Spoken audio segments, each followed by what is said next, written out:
Shalom peuple de Dieu, j'espère que vous allez bien de là où vous êtes. Alors, bienvenue en notre deuxième partie de la formation globale que nous donnons sur l'évangélisation. Cette formation, nous la donnons parce que ce que l'on veut, c'est que tout celui qui s'appelle gagneur d'âme puisse connaître ces petites choses qui peuvent paraître tellement petites, mais qui sont très importantes pour tout celui qui veut se lancer, en tout cas, à gagner les âmes. Ce n'est pas un travail, parce que quand on entend ça de cette manière, on peut croire que non, ce sont des critères pour entrer dans un travail. Non, c'est un appel que Dieu nous donne. Et si vous avez ce fardeau en vous, il est très important pour vous de connaître toutes ces choses que nous sommes en train de dire. La première partie a déjà été donnée. Et là, du coup, nous serons dans la deuxième partie. Donc, tout ce qu'on appelle les définitions, l'introduction, pourquoi évangéliser, les versets principaux qu'on a donnés de 1 Corinthiens 5, de versets 16 à 18. La première compréhension selon Paul, deuxième, troisième, toutes ces choses en tout cas. Si vous voulez apprendre de cela, allez suivre la vidéo qui vient avant. C'est la première partie de la formation que nous avons remise. Et donc, aujourd'hui, nous allons juste commencer directement avec le point qui parle de où devons-nous évangéliser. Parce que vous savez, évangéliser, certains se demandent où est-ce que je suis appelé à évangéliser? Où est-ce que je suis censé aller parler de ce Jésus qui m'a sauvé? Dois-je le faire dans ma famille, dans les rues, dans les maisons, dans les extrémités de la terre? Nous allons développer cela. Et donc, le premier point, c'est que vous devriez savoir ceci. Tout celui qui veut évangéliser est rempli d'une autorité qui vient de Dieu. Pourquoi je dis cela? Parce que vous savez, aujourd'hui, les gens ont peur d'aller évangéliser sous prétexte qu'il peut rencontrer une puissance qui peut le vaincre. Il peut rencontrer un féticheur qui peut le maudire. Il peut rencontrer un sorcier qui peut le manger. Mon ami, tout celui qui va annoncer l'évangile pur de Jésus-Christ est au-dessus de tout esprit qu'il doit rencontrer. Que ça soit une principauté, une autorité, peu importe cet esprit, tant que tu viens présenter la bonne nouvelle, sois sûr d'une chose, que le Dieu des cieux est avec toi et il ne permettra en aucun cas qu'à cause de sa parole qui doit être protégée, que ta vie puisse être détruite. Alors sache que quand tu vas prêcher l'évangile, tu as l'autorité de Dieu, tu as la puissance de Dieu.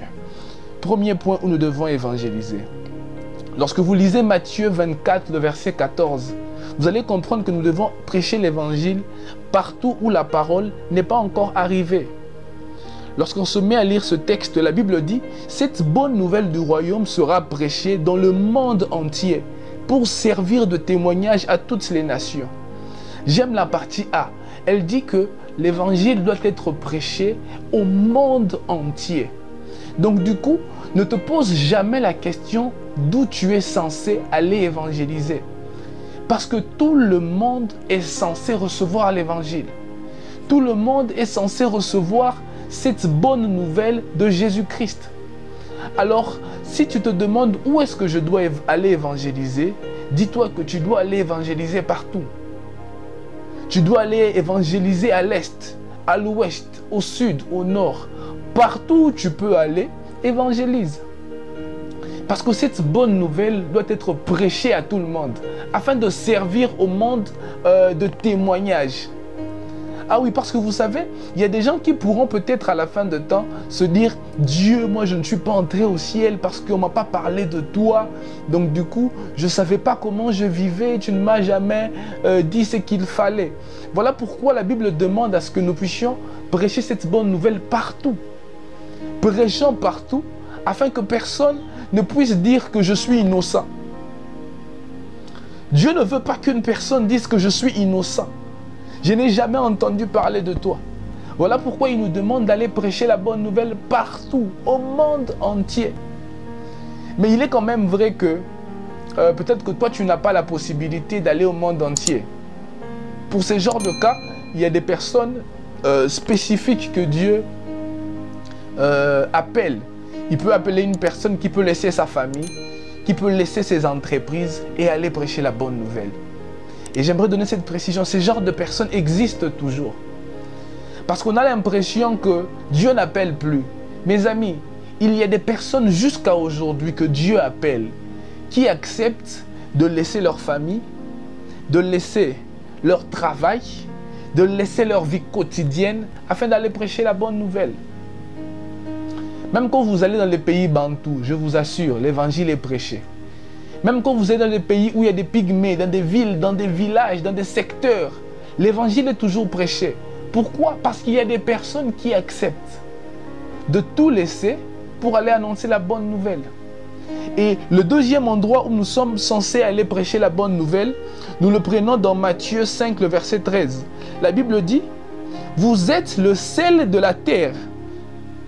Mais si le sel perd sa valeur, avec quoi la lui rendra-t-elle » Donc du coup, partout où vous vous rendez compte qu'il n'y a pas de sel, partout où vous vous rendez compte qu'il n'y a pas de goût, tel est l'endroit que vous êtes appelé à porter cette bonne nouvelle. Parce que l'évangile que nous donnons, c'est comme le sel qui donne le goût à la nourriture. Partout où nous allons annoncer l'évangile, ce sont des endroits où dans le fond, leur vie n'a pas de goût, leur vie n'a pas de sens. Du coup, tu localises un endroit où leur vie, dans le fond, n'a aucun goût. Apporte la bonne nouvelle, car tu es le sel. Tu remarques un frère dans les rues qui n'a pas le goût du monde. Aujourd'hui, le goût du monde est défini comme étant une personne qui vit avec des femmes, qui vit avec de l'argent. Alors que dans le fond, le goût du monde, c'est lorsque tu vis avec Christ en toi. Et donc du coup, partout où ce goût n'est pas présent, toi qui es le sel qui apporte le goût, viens jeter ce sel qui est ta propre personne en annonçant l'évangile, afin que cette personne puisse connaître le goût, car c'est toi le sel et c'est lui qui a besoin de toi. Troisièmement, nous l'attirons dans Jean 1, le verset 5. Le verset 5a, la Bible dit ceci. La lumière luit dans les ténèbres. Je m'arrête là. Mes amis, tu rencontres un endroit ténébreux. Tu te rends compte que dans ce quartier, le ténèbre a une très grande place. Prêche la bonne nouvelle. Ce ténèbre ne va pas t'envelopper. C'est plutôt toi qui vas faire fuir ces ténèbres à cause de la parole que tu vas apporter. Donc retenez ces trois choses. Partout où la parole n'est pas arrivée, tu dois aller prêcher. Un endroit où tu te rends compte que le sel, qui est cette bonne nouvelle qui donne le goût à la vie, n'est pas présenté. Apporte la bonne nouvelle en cet endroit. Partout où tu te rends compte qu'il y a le ténèbre, amène l'évangile. Parce que tu es la lumière. En toi, tu as celui qui a la lumière. Du coup, tu vois le ténèbre, tu te présentes et la lumière se dissipe. Et les ténèbres se dissipent plutôt. Alors retiens ces trois endroits. Maintenant, nous allons parler d'un point très important. Ce point, je le juge très important parce que ce sont les armes qui doivent accompagner tout celui qui est appelé à être un gagneur d'âme. Ces points sont des points où quand tu es gagneur d'âme, tu dois les avoir nécessairement. Si tu ne les as pas, en tout cas, tu ne feras pas une bonne affaire. Quels sont donc ces points? Le premier point que doit avoir un évangéliste de manière très radicale, c'est son salut. Mon ami, ne sois pas un prédicateur de l'évangile si tu n'es pas conscient et sûr de ton salut. Parce que, vous savez, il est impossible pour un homme d'aller transmettre la vie si en cette personne il n'y a pas de vie. Comment un mort peut aller relever un mort? Donc du coup, la première arme que tu dois être sûr d'avoir, c'est que tu puisses avoir ton salut, le vrai salut. Et quand je dis ça, j'aimerais donner une précision. On a l'impression actuellement que les rétrogrades sont toujours enfants de Dieu. Mes amis, apprenez ceci.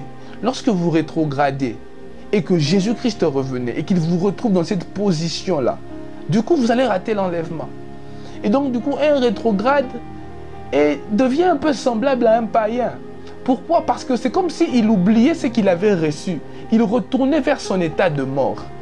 Et donc, du coup, même si tu es rétrograde, sache que avant de prêcher la bonne nouvelle, sois donc sûr que tu as d'abord arrangé ta vie quotidienne avec Dieu. Tu arranges ta vie et puis tu prêches l'évangile. La deuxième chose qu'il faut avoir, c'est l'amour des âmes. Mon ami, si tu n'as pas l'amour des âmes, en tout cas, je ne sais pas comment tu peux aller prêcher la bonne nouvelle. Parce que ces personnes que nous allons prêcher, ce sont des personnes qu'on doit d'abord aimer. Les aimer parce que nous voulons qu'ils puissent sortir des ténèbres. Nous voulons qu'ils puissent quitter dans cette mauvaise vie. Et du coup, il faut avoir un cœur plein d'amour pour ces âmes. La troisième arme qu'il faut pour un gagneur d'âme, c'est la patience. Lorsque tu vas prêcher la bonne nouvelle, sois patient. Ne cherche pas à ce que les gens que tu prêches puissent être changés à la minute, à la seconde où tu prêches. Il y a des gens que Dieu peut changer en 10 ans. Il y a des gens que Dieu peut changer en 20 ans, en 50 ans. Il y a des gens que Dieu peut changer en une semaine. Et il y a aussi des gens que Dieu peut changer en un jour. Et donc du coup, le gagneur d'âme doit être patient. Soyez toujours patient quand vous prêchez la bonne nouvelle. Parlez aux âmes. Dites-leur que Jésus les aime. Dites-leur que Jésus veut le sauver. Et ne leur mettez pas la pression. Laissez l'esprit les convaincre. Donc vous soyez seulement patient. Tu prêches, tu sèmes. Pendant ce temps, l'esprit est en train de le convaincre. Jusqu'au jour où il connaîtra son salut. La troisième arme qu'il faut avoir, c'est la persévérance. Mes amis, aujourd'hui, c'est un défaut que l'on rencontre dans la vie de plusieurs gagneurs d'âme. C'est qu'ils ne sont plus persévérants. Vous savez, des fois, il y a des vies qui sont comme des murs qu'on donne des coups. Tu donnes un coup, le mur ne se casse pas, mais le mur a une fissure. Tu donnes 2 coups, le mur ne se casse pas, mais le mur approfondit sa fissure. Et donc, du coup, sachez que quand vous prêchez l'évangile, soyez persévérants. Pourquoi? Parce que ce sont des coups que vous donnez et coûte que coûte, cette personne connaîtra son salut. Le 5e point que doit porter un gagneur d'âme, c'est la saveur. Vous savez, ça revient un peu au premier point qui parlait du salut. Vous savez, quand vous prêchez la bonne nouvelle, il faut avoir cette saveur. Il faut qu'on détecte en vous ce goût-là, cette joie-là d'être chrétien. Il ne faut pas prêcher l'évangile comme un cow-boy fatigué. Mes amis, croyez au Seigneur Jésus parce qu'il vous donnera la joie. Mais celui qui prêche ne transmet pas la joie. Il faut avoir cette saveur. De manière à ce que quand tu parles, la personne retrouve en toi quelque chose qu'il aimerait bien t'avoir. Vous savez, il y a des gens qui, pour être sauvés, doivent détecter en toi quelque chose qu'il a tant cherché. Il cherche tellement la joie que en celui qui le prêche, il détecte la joie et il se dit, si je m'accroche à ce qu'il dit, je peux recevoir ce que j'ai tant cherché. Alors ayez la saveur, soyez plein de goût, une très bonne saveur. Cela va t'aider en tout cas en tant que gagneur d'âme. Le 6e point qu'il faut avoir, c'est la tolérance. Ce point, je dois marteler dessus. Mes amis, même si tu es quelqu'un de nature qui aime tellement le respect, lorsque tu vas prêcher l'évangile, sois tolérant. Tu peux aller toquer dans une maison où peut-être que tu es habitué que lorsqu'il faut parler, il faut s'asseoir. Mais le monsieur dit, ne te mets pas, parle-moi de là où tu es. Sois tolérant. Tout ce que l'âme te dira, accepte. Même s'il agissait de manière mauvaise, accepte, fais semblant, brise ta culture, sois tolérant. De manière à ce que tu ne puisses pas créer un mur qui va t'empêcher de le prêcher la bonne nouvelle. Parce que vous savez, des fois, si vous emmenez vos cultures, votre façon d'être sur terrain, du coup, cela peut créer une muraille. Pourquoi? Parce qu'il fera une chose que tu ne tolères pas et du coup, tu vas agir. Et lui aussi, du coup, il va encore vouloir agir. Et le mur sera déjà dressé. Et toutes les paroles que tu diras, bam, ça tombe. Bam, ça tombe. Bam, ça tombe. Pourquoi? Parce que tu n'as pas voulu faire en sorte à ce que le terrain puisse être très bien préparé. Alors, soyez tolérants quand vous êtes sur terrain. Le 7e point, c'est qu'il faut avoir un esprit d'intercession. Ceci est un point très important. N'allez pas prêcher seulement l'évangile comme ça. Ayez l'esprit de l'intercession. Tu es en train de prier pendant que tu le parles dans ton cœur. Père éternel, fais qu'il puisse te connaître. Père éternel, fais qu'il puisse t'accepter. Que le monde des ténèbres puisse le lâcher. Que les œuvres du diable puissent le lâcher. Et pas seulement pendant que tu le prêches, même avant d'aller prêcher, passe toute une nuit en train de prier. Tu dis au Dieu des cieux, fais en sorte que quand je serai sur terrain, que les murailles tombent, que les vies puissent te connaître, afin que ton nom puisse être élevé dans la vie de ces personnes qui vont entendre parler de toi. Alors, ayez toujours cet esprit d'intercession. Cela est très important. Huitièmement, la chose qu'il faudra avoir, c'est la politesse. C'est la politesse. Soyez poli. Vous savez, je donnerai un témoignage. Moi, très souvent, quand je vais prêcher dans les maisons des gens, la plus grande arme que j'utilise pour pouvoir avoir la possibilité de prêcher cette bonne nouvelle, c'est la politesse. Bonjour maman, comment vous allez? Vous avez passé une bonne journée? Est-ce que je peux parler avec vous pendant quelques minutes? Toutes ces choses jouent de très grands rôles. Quand vous êtes poli, même la personne qui vous entend aura encore cette envie de plus vouloir vous entendre. Alors soyez poli quand vous êtes sur terrain. Et le dernier point, ça c'est un point que je juge très capital aussi, c'est la disponibilité. Si tu veux sauver les âmes, si tu veux être un gagnant d'âmes, sois disponible. Il est impossible que tu sois un gagnant d'âmes qui n'est pas disponible. Quand tu n'es pas disponible à prêcher l'évangile, tu ne pourras pas prêcher l'évangile et les âmes ne pourront pas être sauvées. Alors soyez disponibles et je pense que à chaque fois que vous allez vous disposer à prêcher l'évangile, quelque chose va arriver. Et pour maintenant finir notre formation, je donnerai un point très important. C'est le point que vous ne devriez jamais oublier sur ces deux formations que nous avons données. C'est que il n'y a pas d'évangélisation sans le Saint-Esprit. Mes amis, retenez cela. Il n'y a pas d'évangélisation sans le Saint-Esprit. Lorsque vous lisez Luc 24, le verset 49, Jésus demande à ses disciples d'aller attendre les revêtements du Saint-Esprit afin de bien accomplir la mission qu'il leur a demandé d'accomplir. Et pourquoi il disait qu'il devrait attendre cela? Parce que Jésus lui-même en avait besoin pour sa propre mission, selon Luc 4, le verset 18. Et deuxièmement parce que, au travers de sa capacité à sonder les cœurs, dans 1 Corinthiens 2, le verset 10, il nous donnera la capacité de mieux prêcher. Parce que pendant que tu seras en train de prêcher, lui, il sera là en train de sonder les cœurs et de permettre à ce que ce que tu vas dire puisse toucher. Parce que apprenez qu'il y a des gens qui, pour recevoir l'évangile que nous leur apportons, ils doivent être touchés dans leur point le plus facultatif. Tu touches un point pendant que tu prêches. Et du coup, il décide de faire tomber le mur qu'il voulait lever contre toi. Et il accepte Jésus. Alors sachez cela, qu'il n'y a pas d'évangélisation sans le Saint-Esprit. Priez toujours, demandez toujours à Dieu qu'il puisse vous combler de son esprit. Qu'il puisse vous revêtir de son esprit. Afin que lorsque vous allez aller sur terrain, que vous puissiez convaincre toutes ces personnes au travers de vos paroles. Non pas parce que ce sont vos paroles qui convainquent, mais parce que c'est par l'esprit que vous allez parler et que quelque chose va se passer dans leur vie. Maintenant, nous allons prier. J'aimerais que de là où tu es, que tu puisses bien te positionner.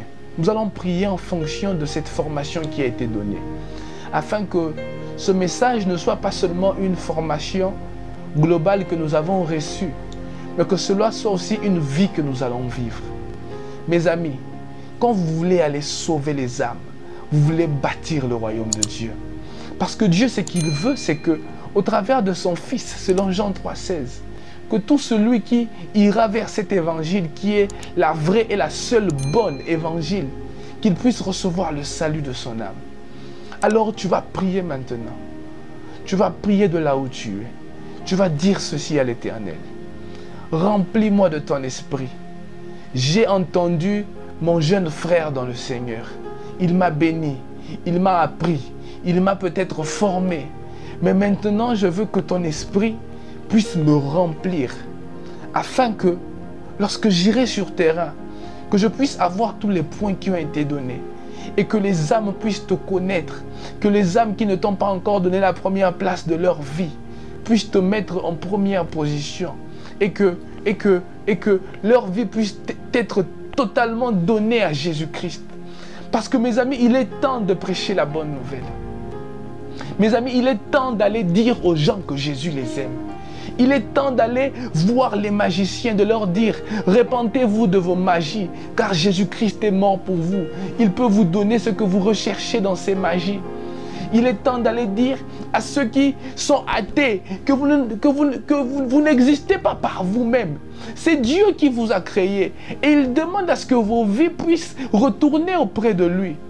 Mes amis, il est temps d'aller dire au monde que Jésus-Christ est Seigneur. Jésus-Christ est mort. Il a payé de son sang afin que nous puissions recevoir la vie. Alors de là où tu es, demande au Seigneur de te remplir de son esprit.